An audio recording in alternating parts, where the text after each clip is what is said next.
जाने का ऐलान कर दिया है और ये भी कह दिया है कि वो 226 सीटों के साथ बंगाल में वापसी करने जा रही हैं।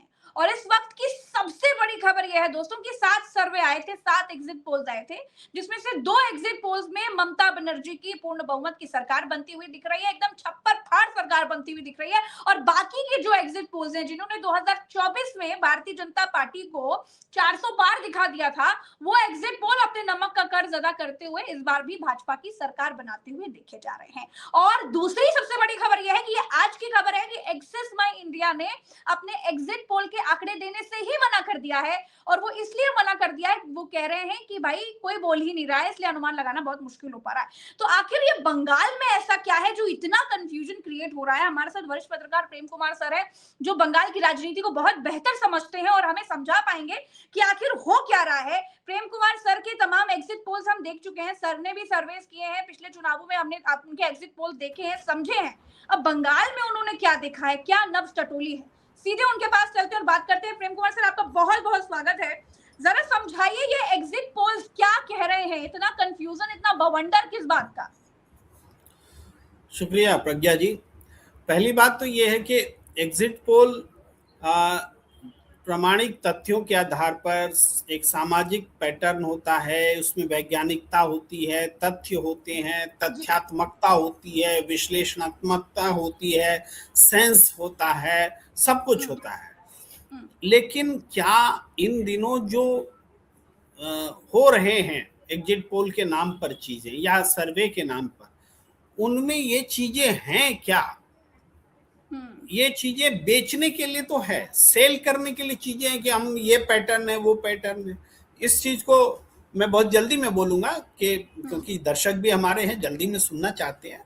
तो वो ये है कि जैसे एक्सिस माई इंडिया का आपने उदाहरण दिया, उनको बंगाल में लोग मिल ही नहीं रहे थे जो वोकल होकर बोले कि किसको वोट दिया। अब इस तथ्य को समझिए, आज भी मैं एक टीवी चैनल में बैठा हुआ था, उसके माइक आईडी के साथ लोग लड़की जा रही थी, हिंदी में पूछ रही थी, लेकिन 10 में से 8 ने जवाब दिया कि पता नहीं क्या होगा, और 2 ने जो जवाब दिया वो बोला बीजेपी आएगी। अब इसके मायने समझिए, हिंदी चैनल है, गोदी मीडिया है, तो 8 आदमी उसको जवाब देना नहीं चाह रहा है। एक तो इन्होंने जिस तरह से बांग्ला के साथ किया है, बांग्ला बोलने वाला बांग्लादेशी, भाई गाजियाबाद और तमाम जगहों पर आप देख रहे हैं जहां बांग्ला बोलते पुलिस पकड़ लेती है, तो वहां पर भी हिंदी बोलने वालों को ऐसे ही संदिग्ध नजर से बना दिया गया है। एक हिंदी और बांग्ला का डिवाइड पैदा हुआ है, ये एक सच्चाई है। तो जनता जो है, जो हिंदी चैनल है, जो गोदी चैनल है, उसके साथ में वो मुखर नहीं है। इसका सबसे बड़ा प्रमाण एक्सिस माई इंडिया के प्रदीप गुप्ता का ये कहना है कि उनको आदमी नहीं मिले जो वोकल बोले। लेकिन सच तो ये है, लोगों ने ही बोला। सच तो ये है कि हमारे जितने साथी सब संगी सब लोग गए, उनको फुल उछल उछल कर लोग बोल रहे थे। यहाँ गाजियाबाद, दिल्ली, एनसीआर, मेरठ, इन सब जगहों से जो लोग गए वो बोल के गए कि हम जा रहे हैं, दीदी को वोट देने जा रहे हैं। इतना खुल करके बंगाल में लोग बोल रहे हैं, तो ये गोदी मीडिया वालों को क्यों नहीं बोल रहे हैं? ये ऐसे सर्वेस को क्यों नहीं बोल रहे हैं? क्योंकि ये लोग पहचान लिए गए हैं, चिन्हित लोग हैं। इन्होंने पिछले बार बंगाल के जब चुनाव में एक पैटर्न दिखाया था, कहा था 3 मई दीदी गई, और सब के सब अभी का जो पैटर्न है उसी हिसाब से कहा था कि भाई बंगाल में तो दीदी गई और बीजेपी की जबरदस्त वापसी हो रही है। कोई 250 से कम सीट नहीं दे रहा था, 150, 250, जिसको जो मन में आया सीट दे रहा था बीजेपी। हुआ क्या? 77 सीटें आई। तो ऐसे में कोई ऐसे लोगों से बात क्यों करना चाहेगा? बंगाल के लोगों ने उसको अवॉइड किया है, ये बात सच है। और इसी में ये बात छिपी हुई है कि जो सर्वे दिख रहे हैं उसमें कोई सच्चाई सामने नहीं आ रही। सच्चाई सामने आने के 2 वजह स्पष्ट हैं। एक तो एग्जिट पोल करने वालों की निष्ठा, जो कि पिछले बार भी उनसे गलती करवाई, और दूसरा कि उस निष्ठा को जनता ने पहचान लिया कि ये तो उधर वाले हैं, वही दिखाएंगे, इनके जो मन में आएगा, हमसे तो यूं ही समय बर्बाद कर रहे हैं। तो उन जनता ने उनके साथ बात करने से मना किया, ये फैक्ट है। अब उसके बाद कई लोग इस पर चर्चा करते हैं, यार प्रेम जी आप तो पत्रकार आदमी हैं, पत्रकार होकर के भाई जो एग्जिट पोल होता है, आप तो खुद पोल करते हैं, तो एग्जिट पोल होता है तो 100-90 सही होता है, 10 गलत हो भी सकता है, तो आप पूरा एग्जिट पोल को क्यों नकार रहे हैं? इस तरह के सवाल आ रहे हैं हमारे पास, और बोलना, इसका जवाब देना जरूरी है। देखिए 2014 से पहले भी होते थे एग्जिट पोल, बिल्कुल होते थे, और 2014 के बाद भी होते हैं। दोनों में क्या फर्क है?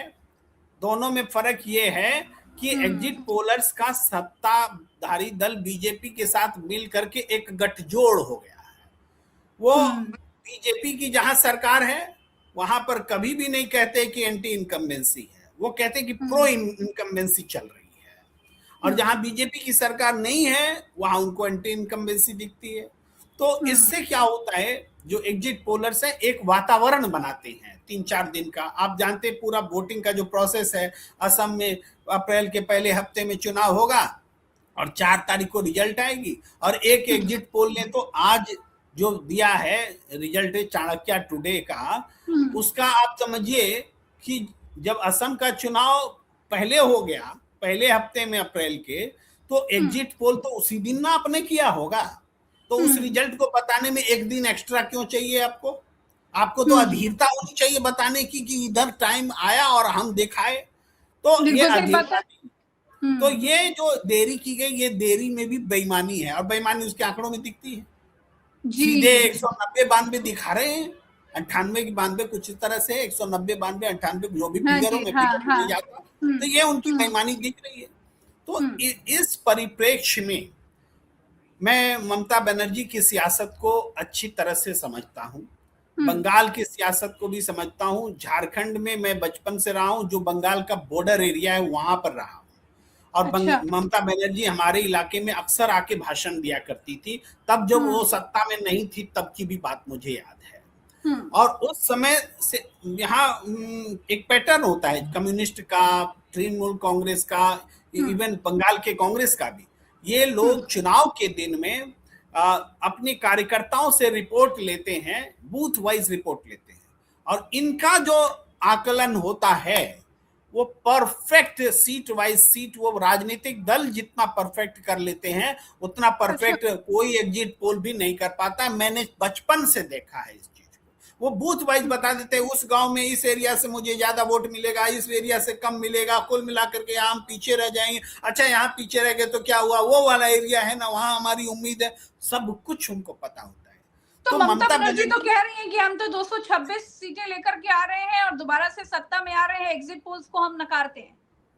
ममता बनर्जी को हमने पूरा सुना, उनका बांग्ला भाषा में बयान है, 9 मिनट का भाषण था। जी हाँ, दरअसल मैं उसका हिंदी कर रहा था, जब आपका फोन आया तो मैं उसका हिंदी कर रहा था और लगभग कर ही चुका था। तो वो जो बयान है, उस बयान में एक तो इस एग्जिट पोल को वो सरकार का षड्यंत्र बता रही है, दूसरा वो शेयर बाजार से इसका जुड़ाव बता रही है कि शेयर बाजार खराब ना हो। वो बोलचाल की भाषा में बोल रही है, लेकिन सच तो यह है कि शेयर बाजार इस बहाने उठा दिया जाता है, और बीजेपी क्या करेगी या उनके लोग क्या करेंगे कि चुनाव के नतीजे जिस दिन आएंगे उनको पता है कि खराब आने वाला, उससे पहले वो अपना पैसा निकाल लेंगे और उसके बाद में जो होना होगा होगा। इस मतलब हार में भी वो जीत का पैसा जीत के चले जाएंगे। ये सब खेल होता है। तो ये इसको ममता बनर्जी ने बोलचाल की भाषा में समझाया है।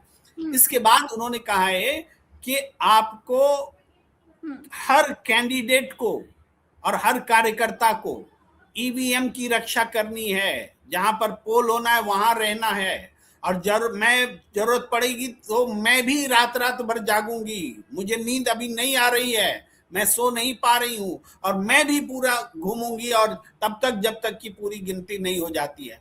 ये जो एक है आह्वान है, ये आह्वान ये बताता है कि उनको लड़ना है इस सिस्टम के साथ, जो एग्जिट पोल के माध्यम से, सरकारी मिशनरी के माध्यम से, चुनाव आयोग के माध्यम से, केंद्रीय सुरक्षा बल के माध्यम से हिंदू मुसलमान करके, नफरत करके पूरे वातावरण को विषाक्त बना के एक गलत परसेप्शन बना देना चाहते हैं, और उसमें हमें लील लेना चाहते हैं, हमें निगल जाना चाहते हैं।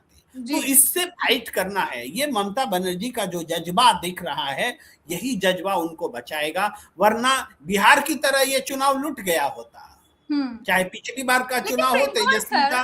अगर जी प्रैक्टिकली देखें तो 2022 से वोटिंग का एक खास तरह का पैटर्न देखने को मिला है। 2020 से पहले जब प्रचंड वोटिंग हुआ करती थी, एकदम छप्पर फाड़ वोटिंग जिसको बोलते हैं, उसको सत्ता विरोधी लहर के तौर पर देखा जाता था। हम आप चर्चा करते थे यही सोच करके कि लोग गुस्से में वोट कर रहे हैं, सत्ता विरोधी लहर है और अब सरकार जाने वाली है, ऐसी चर्चा किया करते थे। लेकिन 2020 के बाद से जो पैटर्न देखने को मिल रहा है, फिर चाहे वो बिहार हो, मध्य प्रदेश हो, उत्तर प्रदेश हो, इन तमाम जगहों पर जो हम पैटर्न देख रहे हैं वो ये दिखा रहा है कि जब बंपर वोटिंग होती है तो जो सत्ता में होता है, जो सरकार होती है, वो रिटर्न कर जाती है। आप कैसे देख रहे हैं इसको, बंगाल में बंपर वोटिंग को? दरअसल प्रो इनकम्बेंसी जैसा नया टर्म जो है मोदी सरकार में पैदा हुआ है। एंटी इनकम्बेंसी तो सुनते थे, प्रो इनकम्बेंसी नहीं सुनते थे। सरकार से हमेशा जनता को कुछ शिकायत भी होती है, उम्मीद तो नई सरकार से होती है, लेकिन पहली और दूसरी बार के बाद तो सरकार जनता के पास शिकायत ही होती है। लेकिन प्रो इनकम्बेंसी इस तरह से चलने लगा कि लोकसभा में इनकी सीटें कम हो जाती है और विधानसभा में पूरा क्लीन स्वीप कर लेते हैं। महाराष्ट्र उदाहरण है। हाँ जी, आप देखेंगे हरियाणा में पूरा एग्जिट पोल भी बता रहा था। एग्जिट पोल बताने का मतलब जो प्रो बीजेपी ऑर्गेनाइजेशंस हैं वो भी बता रहे थे कि कांग्रेस जीत रही है। लेकिन फाइनल रिजल्ट क्या हुआ? एक तरफा बीजेपी के पक्ष में हुआ। लेकिन उस कहीं ना कहीं चोर निशान छोड़ जाता है ना, पहचान अपने जो गलत है उसका निशान छोड़ जाता है। तो वहां आप देखेंगे पोस्टल बैलेट में भाई कांग्रेस आगे है, ये भी पैटर्न के खिलाफ है। बीजेपी शहरी मतदाताओं में प्रभाव रखती है, पोस्टल वोटर्स जो है उसमें हमेशा बीजेपी आगे रहती है।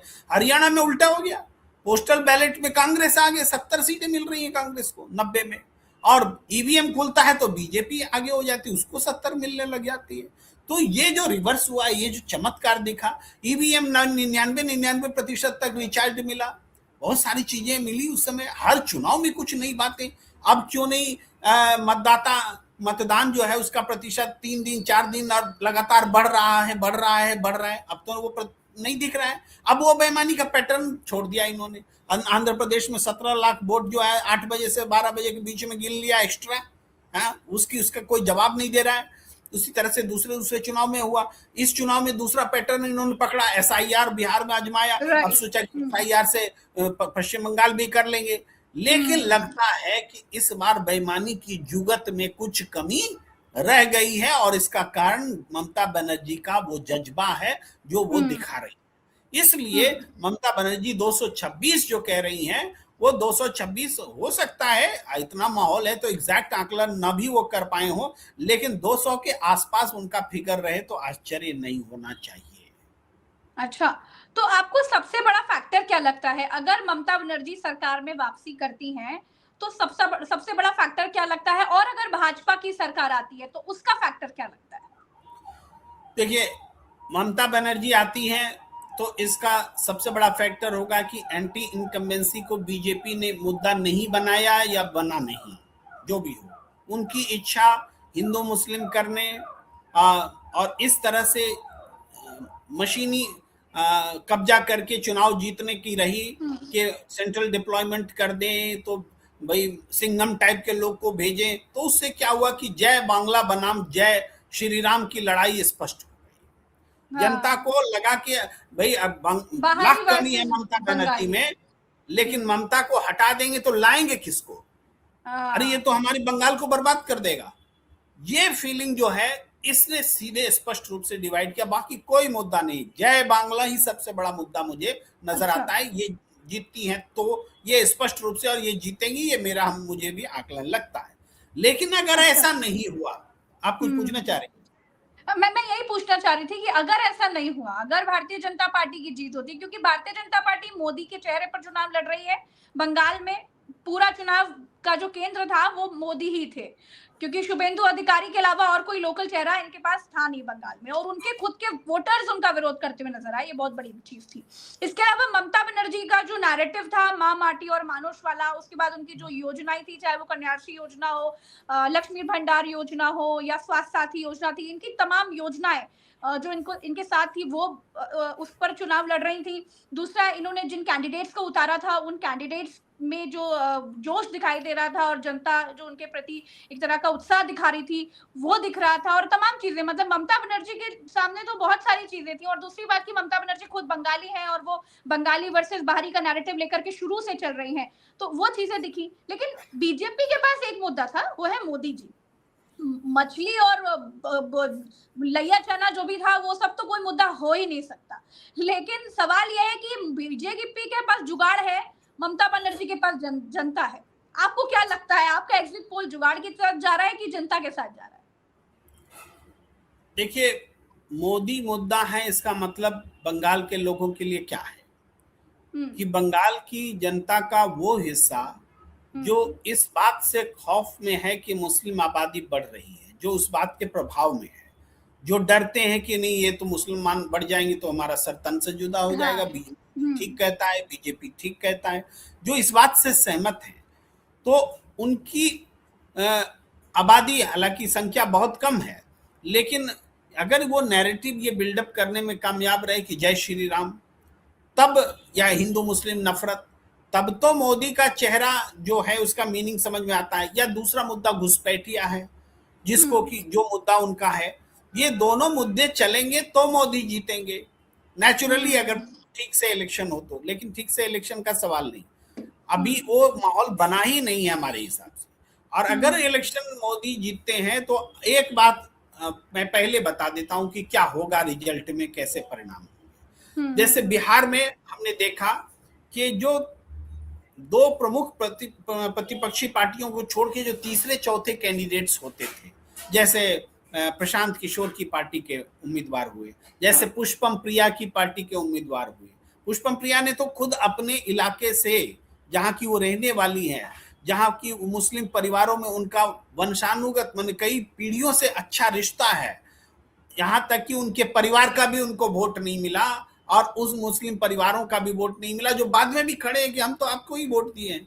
तो उसमें क्या हुआ, उन्होंने बताया कि इस ईवीएम में इन्होंने ऐसी सेटिंग कर दी कि जो पुष्पम प्रिया को वोट मिलना था वो वोट सीधे बीजेपी को गया। तो पुष्पम प्रिया को वोट कम मिला तो कोई बवाल तो होना नहीं है इसमें, या प्रशांत किशोर को कम वोट मिला तो इसमें भी बवाल होना नहीं है। तो ये एक सेटिंग दिखेगी, ये पैटर्न वहां दिखेगा तो कांग्रेस और लेफ्ट जो है जीरो हो जाएगी, zero vote in terms of vote. Seats तो जीरो हो अलग बात है, वोट्स में भी जब एकदम से नगण्य हो जाएंगी तो आप समझ लीजिए कि यही खेल बिहार वाला दोहराया गया है, ये होगा। तब ये हम पहले से बोल, हमने आपको एक दिन कल भी बताया था, मतदान वाले दिन भी बताया था कि कैसे नरेंद्र मोदी जी ने पहले मतदान फिर जलपान इस नारे को भुला दिया, छोड़ दिया है। हाँ, ये हमने बताया था वो नहीं बोलेंगे, और उन्होंने ट्वीट नहीं किया। और ट्वीट क्यों नहीं किया, सोचने वाली बात है। हर चुनाव में वो बोलते हैं सबसे पहला ट्वीट पहले मतदान फिर जलपान, और बहुत अच्छा लगता था, डेमोक्रेसी के लिए अच्छा नारा था। लेकिन अब उनको मतदाताओं को की निष्ठा पर, मतदाताओं पर भरोसा ही नहीं रह गया। उनको तो पता है कि मतदान कैसे होना है, भाई 27 लाख को हटा दिया, इसके दायरे में है, ट्रिब्यूनल देख रहा है 27 लाख वोटर को, तो ये वो कहां से मतदान और जलपान से जोड़ेंगे। वो तो बेचारा इस नारे को सुन करके रोएंगे कि कहां से हम पहले मतदान और फिर जलपान करें, हम तो किसी लायक ही नहीं रह गए। तो इसलिए उन्होंने इस नारे को ही हटा दिया कि पहले जलपान फिर मतदान, ये क्लियर दिखा। और ये दूसरी बात आज मैं बता रहा हूं आपको कि अगर ऐसा होता है तो आप कांग्रेस और लेफ्ट की मतदान में उनके पक्ष में जो वोटिंग होगी उसको इतना नगण्य पाएंगे कि आश्चर्य करेंगे लोग, तभी ऐसा हो सकता है। चलिए, आपका एग्जिट पोल, चलते चलते आपका एग्जिट पोल क्या कहता है वो भी जान लें। देखिए, मैंने कोई एग्जिट पोल नहीं निकाला है, लेकिन इसलिए एक ठोस आंकड़ा तो मैं नहीं दे सकता हूँ। लेकिन मैं एक बात कहता हूँ बीजेपी के परिप्रेक्ष्य में कि 77 का जो उनका आंकड़ा था उससे वो 20 बढ़ेंगे या 20 घटेंगे। अच्छा। या तो 50 पर पहुंच जाएंगे या तो 100 पर पहुंच जाएंगे, 100 से ज्यादा होने का सवाल ही नहीं पैदा होता। ये इसलिए इसका लॉजिक है सबसे बड़ा, इसका लॉजिक है कि पिछले बार राम और वाम इकट्ठा थे। जी हाँ। तो राम और वाम इकट्ठा होने से उनको 43 सीट्स का फायदा हुआ था। और इस बार लेफ्ट अलग हुआ है, भले वो फर्स्ट ना हो, सेकेंड हो जाए, थर्ड हो जाए, लेकिन थर्ड होकर भी नुकसान वो बीजेपी का कर रहा है और कम से कम 30-35 सीट पर स्पष्ट रूप से कर रहा है और 60 सीटों पर उसका कुछ ना कुछ प्रभाव है। ये लेफ्ट कप की मौजूदगी का मतलब है। इसीलिए मैं वो बात कह रहा हूं कि लेफ्ट अगर 0 हो जाएगा तो समझिए कि मामला गड़बड़ है। और उसी तरह से कांग्रेस भी सीट तभी निकाल रही है जहां पर कि लेफ्ट वोट ले रहा है और टीएमसी कमजोर हो रही है। वहां लेफ्ट, टीएमसी और कांग्रेस के बीच में जहां मुकाबला है, जहां बीजेपी नहीं है, वहां पर कांग्रेस सीट निकाल रही है due to presence of left. तो लेफ्ट का बहुत मतलब कांग्रेस के खाते में कुछ ना कुछ सीट जाएगी, 0 नहीं होने वाली है कांग्रेस। तो ये सारी चीजें हमें दिख रही है। तो हमें टीएमसी को कमजोर करने वाला कोई भी मजबूत राजनीतिक जो पार्टी है नजर नहीं आती, न बीजेपी, न कांग्रेस, न टीएमसी। तो टीएमसी हर जगह में बढ़त लेते हुए कोई कारण ही नहीं दिखता। 226 बोल रही तो ठीक है, 200 के आसपास रह सकती है। जी, चलिए बहुत बहुत शुक्रिया प्रेम कुमार सर, आपने समय दिया। दर्शकों का भी बहुत बहुत आभार और आप ऐसे ही जुड़ते रहा करिए, आपसे तमाम सारी नई जानकारियां मिलती हैं। बहुत बहुत शुक्रिया। तो हम फिर मिलेंगे अगली चर्चा में, अभी के लिए इतना ही। तो अब 4 मई को पता चलेगा कि क्या होने जा रहा है, ममता बनर्जी का जादू चलेगा या फिर मोदी मैजिक चलेगा। तो अब फिलहाल तो इतना ही, लेकिन समझने की कोशिश कर रहे थे कि वरिष्ठ पत्रकार प्रेम कुमार जी का अपना एग्जिट पोल क्या कहता है, क्योंकि उनके पास भी अनुभव है और उन्होंने इतनी अच्छी तरीके से इलाबरेट किया है, एक्सप्लेन किया है कि क्या होने जा रहा है बंगाल में। एक एग्जिट पोल को इलाबरेट किया, ये बताता है कि अब जो बंगाल में होने जा रहा है वो वाकई बहुत चौंकाने वाला है। तो फिलहाल के लिए इतना ही, हमें दीजिए इजाजत, चलते हैं, नमस्कार।